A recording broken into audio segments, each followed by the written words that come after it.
The scale of destruction here is really quite unbelievable, like something out of a war zone or a disaster film rather than a village on the outskirts of East London. And yet here we are, looking at complete devastation. These are some of the 20-odd houses that have been destroyed by the fire. As you can see, completely gutted. What's left in there is just a pile of rubble, a few charred rafters, and in here you can see a bathtub, the remains of an ironing board, a few radiators, completely charred. But inside you can just see right through to the field beyond, and if you look up, well, there's nothing but sky. No roof at all remains, just the shell of these houses.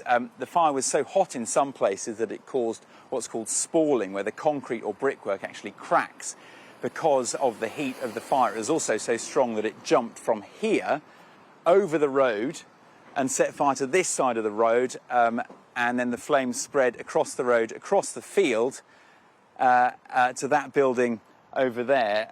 And the buildings actually affected were largely, it was really a bit of a lottery. It was just dependent on which way the wind blew, but in total around 20 buildings destroyed. It took 100 firefighters 8 hours to get this blaze under control, and earlier the borough commander for Havering for the London Fire Brigade told me that he'd never seen anything like it. Well, it's unprecedented.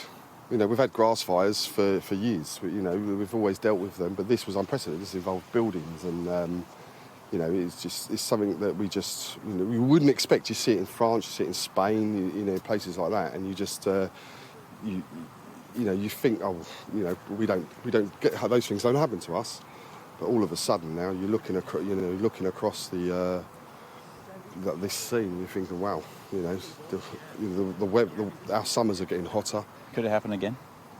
Of course, it was happened once. So yeah, definitely.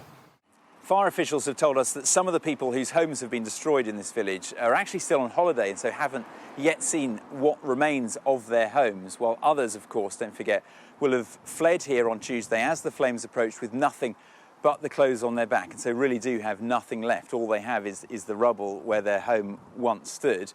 Even though it's now 5 days since the fire, we've only just been allowed access to the village because of the threat of reignition, so firefighters have spent the last 5 days damping down the embers and the ashes to ensure there are no lingering hot spots. And even though the area is now considered safe for the public to return, it's clear this village has changed forever.